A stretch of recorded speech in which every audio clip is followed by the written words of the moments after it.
Hello students, chapter 10 की miscellaneous exercise का हम क्वेश्चन नंबर 11 कर रहे हैं। क्वेश्चन नंबर 1 to 10 हम लास्ट वीडियो में कर चुके हैं, जिसका लिंक आप इस वीडियो के डिस्क्रिप्शन बॉक्स में देख सकते हैं। स्टूडेंट्स, आपको ये वीडियो कैसी लगी हमें कमेंट बॉक्स में जरूर बताएं। अगर आपको वीडियो अच्छी लगी तो वीडियो को लाइक करें और अपने फ्रेंड्स को शेयर करें, जिससे कि हमें और ज्यादा से ज्यादा वीडियो बनाने के लिए मोटिवेशन मिले।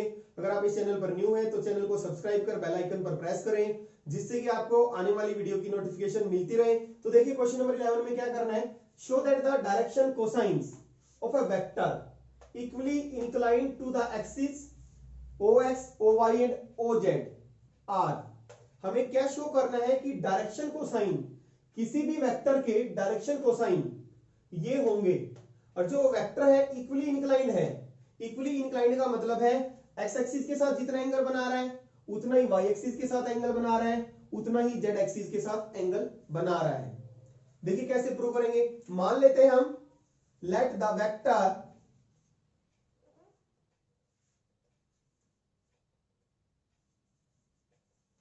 Make angles alpha, beta and gamma with X axis, Y axis and Z axis.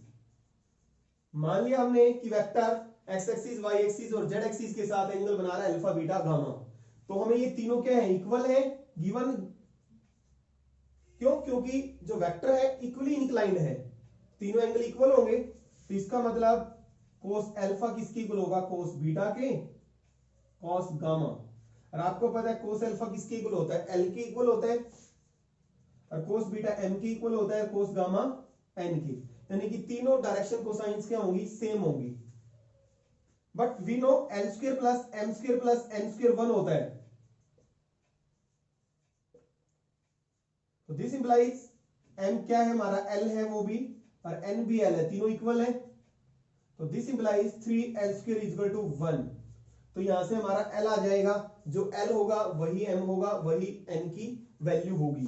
तो this implies l square equal to 1/3 और this implies l equal to 1/√3। Negative sign क्यों नहीं लिया, क्योंकि जो एंगल है हमारे किसके साथ है, एक्स एक्सिस, वाई एक्सिस और पॉजिटिव एक्सिस के साथ है। Positive x axis, positive y axis और पॉजिटिव जेड एक्सिस। तो दिस इंप्लाइज एल, एम और एन तीनों डायरेक्शन कोसाइंस क्या आ गई, 1/√3 आ गई। नंबर 12, लेट ए वेक्टर दिया हुआ हमारे पास, बी वेक्टर दिया हुआ है, सी वेक्टर दिया हुआ है। Find a vector d vector. हमने डी वेक्टर फाइंड आउट करना है which is perpendicular to both a and b. जो डी वेक्टर है वो ए और बी दोनों पे परपेंडिकुलर है, और सी का डी के साथ डॉट प्रोडक्ट 15 गिवन है। देखिए इस क्वेश्चन को हम दो तरीके से यूज कर सकते हैं, एक क्रॉस प्रोडक्ट का यूज करके कर सकते हैं, एक डॉट प्रोडक्ट का यूज करके कर सकते हैं। क्रॉस प्रोडक्ट का यूज करके करते हैं। देखिए गिवन क्या हमें, d is perpendicular to both a and b. D a पे भी परपेंडिकुलर है और बी पे भी। हमें पता है ए क्रॉस बी जो वेक्टर होता है, ए cross B, cross product of A and B, वो भी ए और बी दोनों पे परपेंडिकुलर होता है। Also a cross b is perpendicular to both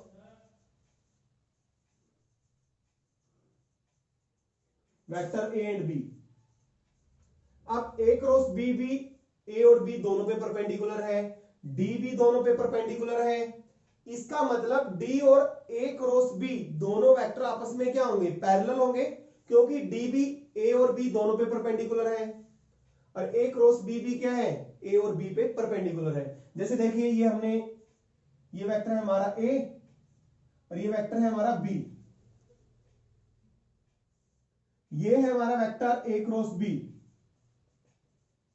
ये ए पे भी परपेंडिकुलर है और बी पे भी परपेंडिकुलर है। अब जो वेक्टर डी है वो भी इन दोनों पे क्या है, परपेंडिकुलर है।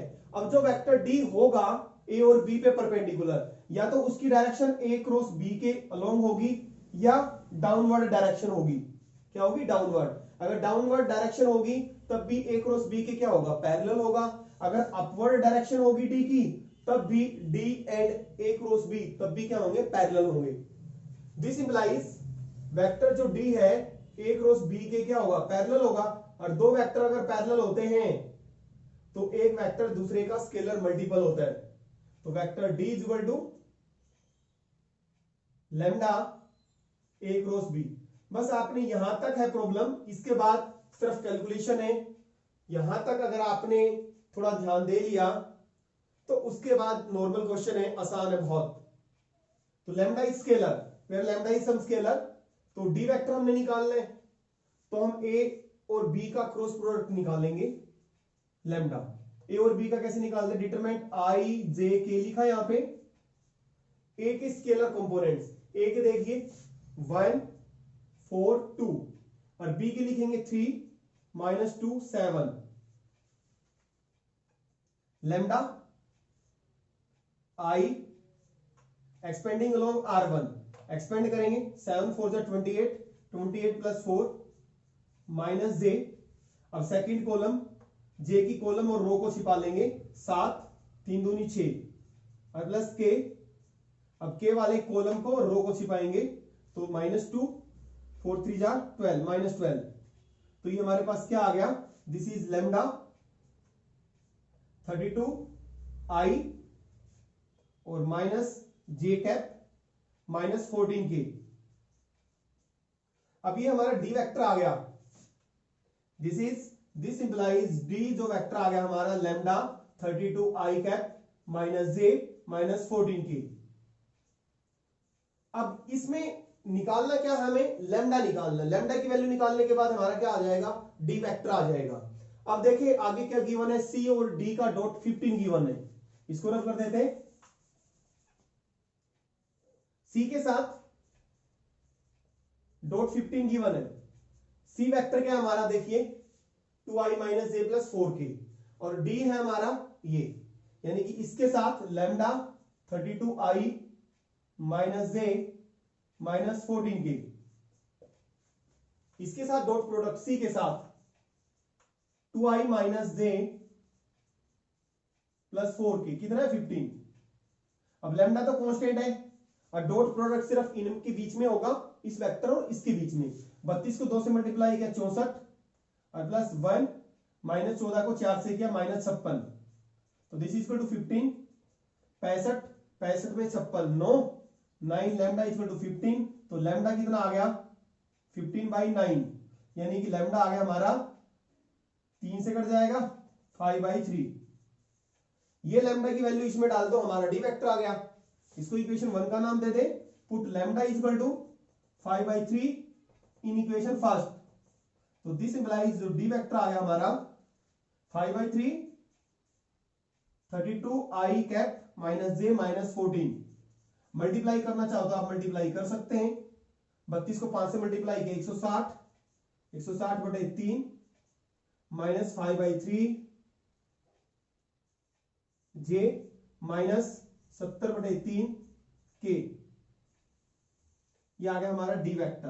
देखिए अब हम इसी क्वेश्चन को डॉट प्रोडक्ट का यूज करके कैसे सॉल्व करेंगे। हमने वेक्टर क्या फाइंड आउट करना है, डी। तो डी को हम मान लेते हैं xi + yj + zk। अब वेक्टर डी फाइंड आउट करने का मतलब है हमें x y z की वैल्यू निकालनी पड़ेगी। अब डी क्या है, ए पे भी परपेंडिकुलर है और बी पे भी। डी किस पे परपेंडिकुलर है, ए पे। और आपको पता है दो वेक्टर अगर परपेंडिकुलर होते हैं तो उनका डॉट प्रोडक्ट किसके इक्वल होता है, 0 के इक्वल होता है। तो डी वेक्टर का डॉट प्रोडक्ट ए के साथ, डी क्या है हमारा xi + yj + zk।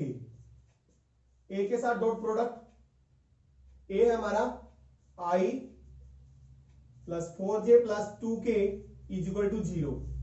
तो ये आ गया हमारे पास x + 4y + 2z = 0। Equation first का नाम दे देते हैं। नाउ डी किस पे परपेंडिकुलर है, डी बी पे भी परपेंडिकुलर है। तो इसका मतलब इन दोनों का डॉट प्रोडक्ट किसके इक्वल हो जाएगा, 0 के। अब डी का बी के साथ डॉट प्रोडक्ट लेंगे, डी हमारा ये और बी है ये। तो डी का बी के साथ 3x - 2y और प्लस 7z = 0। सोल्विंग इक्वेशन 1 और 2। इन इक्वेशन को हम सॉल्व करेंगे देखिए x plus 4y plus 2z equal to 0, 3x minus 2y plus 7z equal to 0। देखिए आपने क्रॉस मल्टीप्लीकेशन मेथड किया होगा क्लास 10th में, वहां पे दो वेरिएबल्स होते थे, दो ही इक्वेशन होती थी, बट यहाँ पे इक्वेशन दो है, वेरिएबल्स तीन है, तो एक्स वाई जेड की वैल्यू नहीं निकलेगी। यहाँ पे एक्स वाई जेड की जो वैल्यू निकलेगी वो in terms of some constant निकलेगी। कैसे? यहाँ पे लिखते हैं आप x, यहाँ पे लिखे माइनस वाई और यहाँ पे लिखे z। जैसे वहां पे लिखते थे x y और 1 कांस्टेंट, ऐसे लिखते थे, इज इक्वल टू ऐसे लिखते थे आप। x यहां पे लिखते थे b1 b2 c1 c2। Same procedure है, कैसे करना है देखिए। यहां पे इसको प्रेस करें, x की टर्म को, कांस्टेंट को मल्टीप्लाई करना है सिर्फ y के जो कोफिशिएंट्स हैं, वेरिएबल्स के जो कोफिशिएंट्स हैं उसके। x के नीचे क्या लिखना है, 4 7 जा 28 माइनस 4 तो प्लस 4 हो जाएगा y के नीचे। यहां पे माइनस इसलिए लगाया है कि हम ऐसे मल्टीप्लाई करेंगे तीनों ही बार। अगर आप यहां पे माइनस नहीं लगाओगे तो इस तरह मल्टीप्लाई करने की बजाय पहले आपको ऐसे मल्टीप्लाई करना पड़ेगा और माइनस फिर ऐसे मल्टीप्लाई करना पड़ेगा बीच में, ठीक है। इसलिए मैंने यहां पे क्या लगाया, माइनस।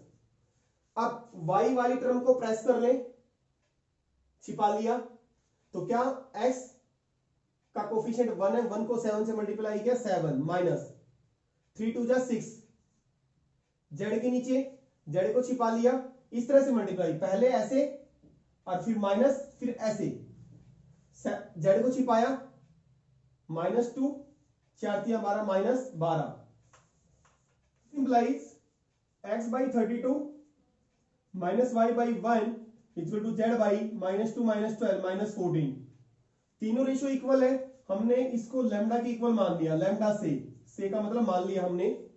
तो दिस इंप्लाइज इस रेशियो को एक बार लैम्डा की इक्वल रखेंगे तो x कितना हो जाएगा, 32 लैम्डा, और y कितना हो जाएगा माइनस लैम्डा।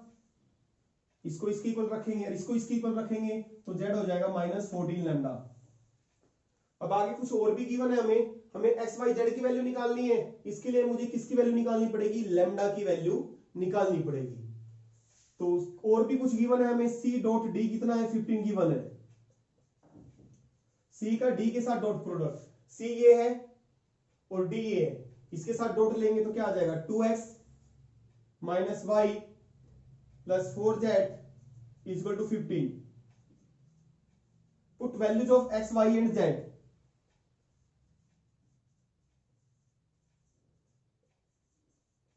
तो this implies 32 lambda minus lambda plus 4 into -14 lambda is equal to 15। तो ये आ गया 64 lambda plus lambda -56 lambda is equal to 15। इसको रब कर देते हैं, सिंपलाइज 64 एक 65 लैम्डा, 65 में से 56 जाएंगे, 9 लैम्डा इज इक्वल टू 15। तो लैम्डा की वैल्यू आ गई हमारे पास 15 बाई 9, 3 5 पे कैंसिल हो जाएगा, 5 बाई 3। लैम्डा की वैल्यू क्या आ गई, 5 बाई 3। अब ये लैम्डा की वैल्यू आई है तो यहां पे पुट करेंगे, this implies x is equal to 32 into 5 by 3 यानी कि 160/3, और y की वैल्यू क्या आ गई हमारे पास, -5/3, और z की वैल्यू क्या आ गई, -14 multiply 5 by 3 -70/3। This implies put values of x y z। तो दिस इंप्लाइज जो d वेक्टर आ गया हमारे पास, xi प्लस वाई जे प्लस जेड के था ना, तो क्या आ गया 160/3 i -5/3j, और z की वैल्यू -70/3k। यही हमने वेक्टर फाइंड आउट करना था। अब आपने देखा डॉट प्रोडक्ट का यूज करके थोड़ा क्वेश्चन लेंदी है, आसान तो है, बट क्रॉस प्रोडक्ट का यूज करके क्वेश्चन छोटा पड़ रहा है। Question number 13, the scalar product of vector i plus j plus k with the unit vector along the sum of vectors is equal to 1, find value of lambda। देखिए क्या given है, scalar product यानी कि dot product किसका, i plus j plus k का, किसके साथ, with unit vector. Unit vector किसके अलोंग, सम ऑफ वेक्टर्स के अलोंग, किसके इक्वल है, 1 के इक्वल है। लैम्डा की वैल्यू निकालनी है, पहले हम सम ऑफ वेक्टर्स निकालते हैं।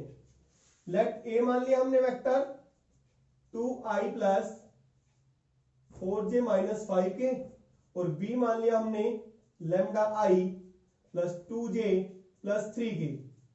इन दोनों का सम निकाला हमने, सम आ गया हमारे पास 2 plus lambda i plus 4 plus 6j और माइनस 2k। ये आ गया वेक्टर ए और बी का सम। अब गिवन क्या है, according to question the scalar product किसका, i plus j plus k का। स्केलर प्रोडक्ट का मतलब डॉट प्रोडक्ट किसके साथ, with unit vector along sum of vectors. Unit vector किसके along, unit vector along a plus B, यानी कि i plus j plus k का डॉट प्रोडक्ट किसके साथ, unit vector along a plus b के साथ, किसकी इक्वल है, 1 की इक्वल है। बस ये मेन चीज है, ये मेन कॉन्सेप्ट है, याद रखना है आपने। तो इसके साथ i प्लस जे प्लस के। अब यूनिट वेक्टर कैसे निकालेंगे, along a plus b. Vector a plus b को क्या डिवाइड कर देंगे, इसकी मैग्नीट्यूड से हम क्या कर देंगे, डिवाइड कर देंगे। This is equal to 1। ये है डॉट प्रोडक्ट। तो this implies i plus j plus k, a plus b क्या है हमारा 2 plus lambda i plus 6j और माइनस 2k।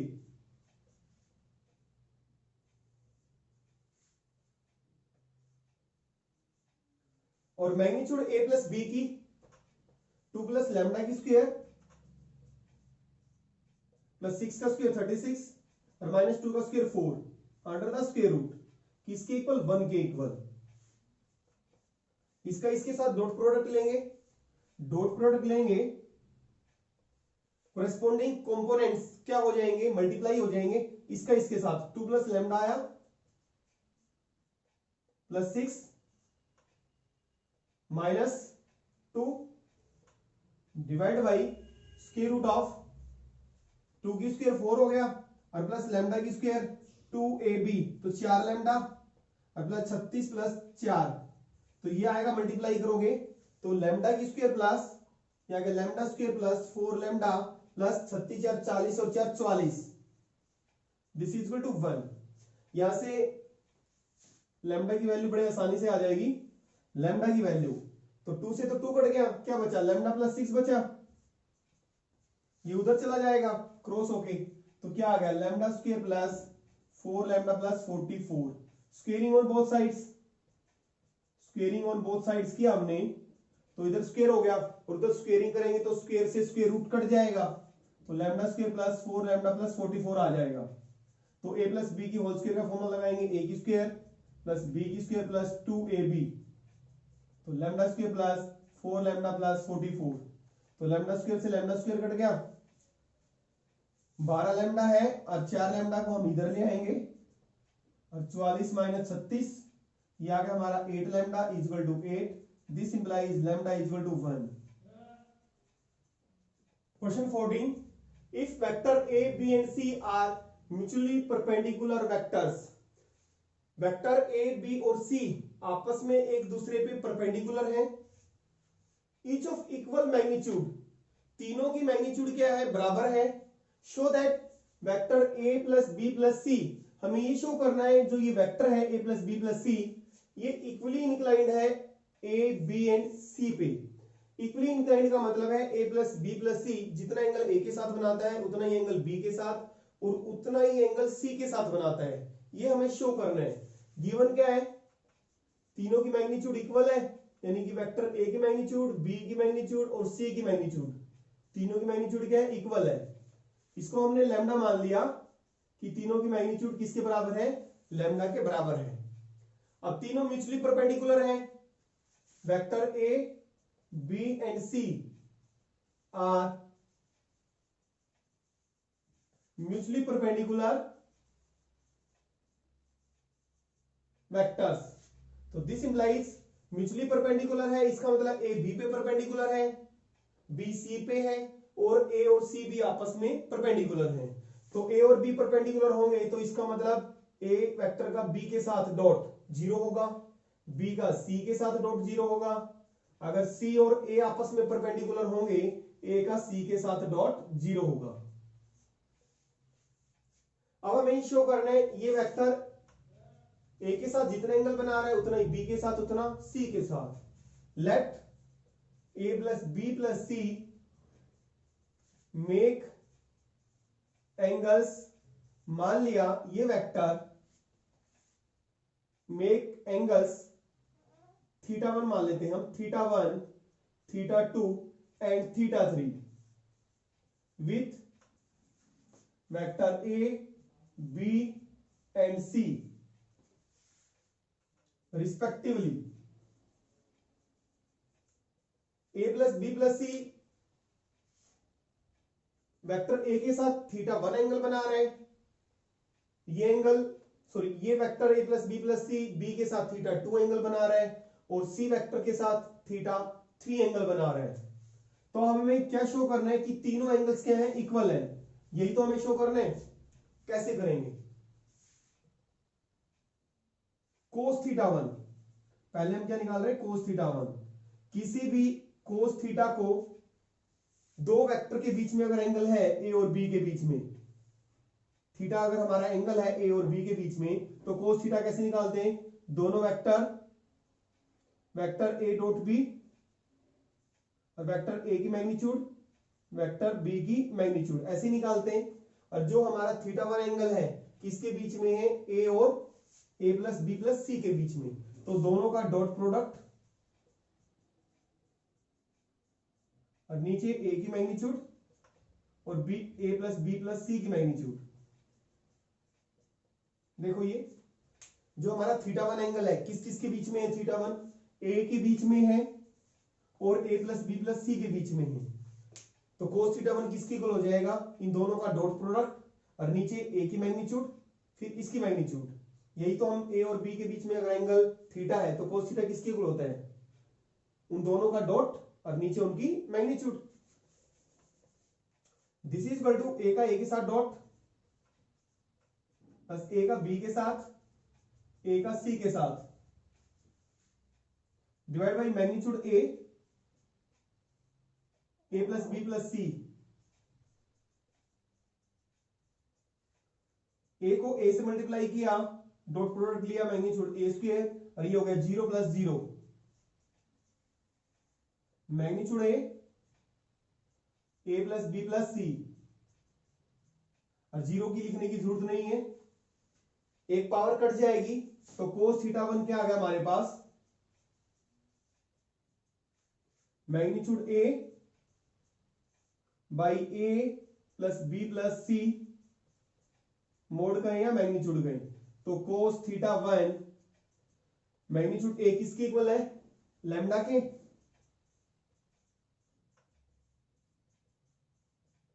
यानी कि हमारा थीटा वन क्या आ गया? Cos inverse lambda by magnitude A plus B plus C. अब हम एंगल थीटा टू निकालेंगे। थीटा टू जो एंगल है हमारा, ये किस किस के बीच में है? A plus B plus C के बीच में और बी के बीच में। सिमिलरली सेम स्टेप से या सिमिलरली लिखेंगे आप, सिमिलरली वी कैन प्रूव।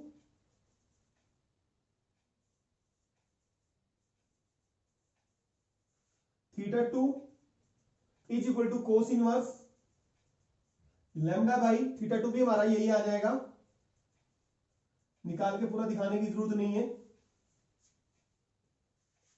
क्योंकि यहां पे वेक्टर ए की मैग्नीट्यूड आई थी।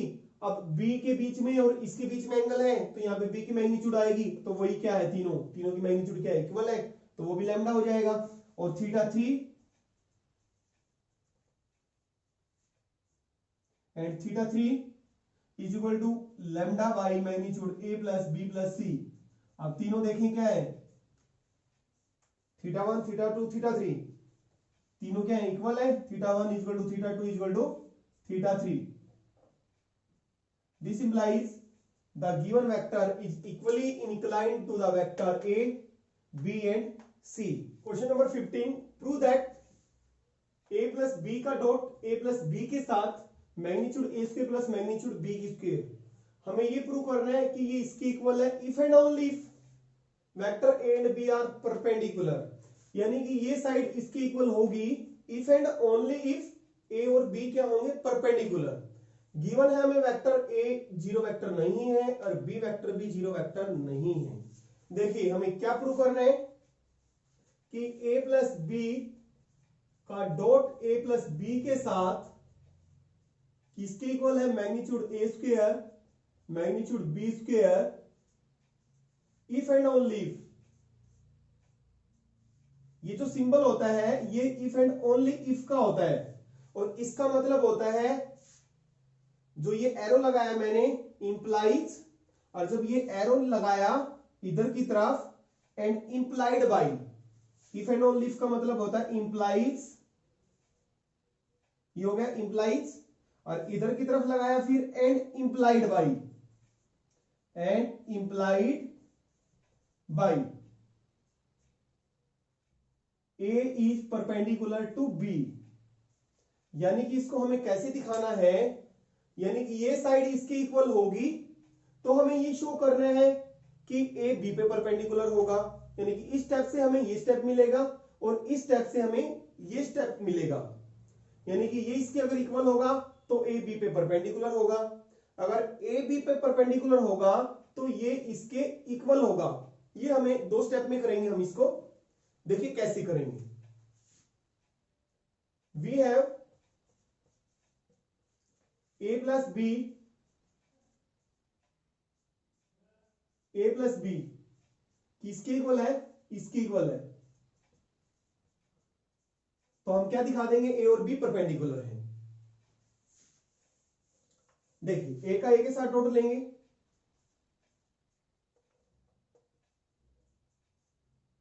मैग्नीट्यूड a स्क्वायर, a का b के साथ डॉट प्लस b का a के साथ डॉट प्लस b का b के साथ डॉट लेंगे तो मैग्नीट्यूड b स्क्वायर हो जाएगा। ये आ गया हमारा मैग्नीट्यूड b स्क्वायर। तो this implies magnitude a square, आपको पता है a डॉट b और b डॉट a बराबर होते हैं, you can write 2a dot b plus magnitude b square is equal to magnitude a square plus magnitude b square. ये तो cancel हो गए हमारे। तो this implies a dot b किसके इक्वल होता है, 2, तो कोई जरूरत नहीं लिखने की। This implies 2a dot b किसके इक्वल आ गया, 0 के इक्वल आ गया। और this implies, but vector a तो 0 के इक्वल नहीं है, b भी 0 के इक्वल नहीं है, इसका मतलब a डॉट b किसके इक्वल आ गया, 0/2, यानी कि 0 के इक्वल आ गया। यानी कि अगर ये इसके इक्वल होगा तो a डॉट b क्या होगा, 0, तो इसका मतलब a b पे क्या होगा, परपेंडिकुलर। ये आ गया फर्स्ट केस। अब सेकंड केस, यानी कि लेफ्ट से हम राइट पे गए कि अगर ऐसा है तो ऐसा होगा, यानी कि वेक्टर्स परपेंडिकुलर होंगे। अब वेक्टर परपेंडिकुलर हम मानेंगे और ये हम शो करेंगे। इसके लिए आप क्या कर सकते हैं, या तो पूरा प्रोसीजर स्टार्ट करें या इसको क्या करें, इंप्लाइज रिवर्स कर दें। अगर a परपेंडिकुलर b पे होगा रिवर्स हो जाएंगे स्टेप, a परपेंडिकुलर मान लिया b पे तो इसका डॉट प्रोडक्ट 0 होगा, तो इस स्टेप से हमें ये स्टेप मिलेगा और इस स्टेप से हमें ये स्टेप मिलेगा और इस स्टेप से हमें ये स्टेप मिलेगा और इस स्टेप से हमें ये स्टेप मिलेगा। अगर ये इसके इक्वल होगा तो वेक्टर्स परपेंडिकुलर होंगे, अगर परपेंडिकुलर होंगे रिवर्स स्टेप, तो ये साइड इसके इक्वल होगी। Question number 16, if theta is the angle between the two vectors a and b, theta जो एंगल है दो वेक्टर्स के बीच में a और b के बीच में, then a dot b is greater than equal to 0 only when, आपको बताना है a का b के साथ dot greater than equal to 0 होगा जब चार ऑप्शन दिए हुए, आपको बताना है कौन सा ऑप्शन करेक्ट है। ए dot b greater than equal to 0 दिया हुआ है, तो ए डॉट बी की डेफिनेशन क्या होती है, mod a mod b cos theta is greater than equal to 0. This implies this is greater than equal to 0, this is greater than equal to 0, this is also greater than equal to 0. ये तो obviously positive है, greater than equal to 0 है ही, तो this implies cos theta is greater than equal to 0. cos theta positive, second quadrant में तो positive नहीं होता, ये दोनों ऑप्शन तो हमारे डिलीट हो गए, सी और डी. फर्स्ट क्वाड्रेंट में पॉजिटिव होता है, इसका मतलब theta lies between 0 and pi by 2. But यहां पे देखिए इक्वल 0 भी है, इक्वल 0 है, किस इक्वल करना पड़ेगा, तो कौन सा ऑप्शन है, और थीटा हमारा 0 से बड़ा है, तो यहां पे भी हमें क्या, theta greater than equal to 0. तो कौन सा ऑप्शन हमारा सही है, b option is correct. Question number 17, let a and b two unit vectors. Vector a और बी यूनिट वेक्टर्स दिए हुए हैं, इसका मतलब इनकी मैग्नीट्यूड 1 के इक्वल हो जाएगी.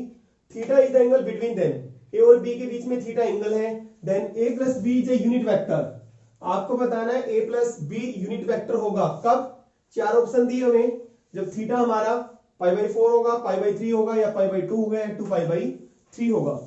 देखिए ए प्लस बी दोनों यूनिट वेक्टर है, तो दोनों की मैग्नीट्यूड क्या हो जाएगी, 1 हो जाएगी.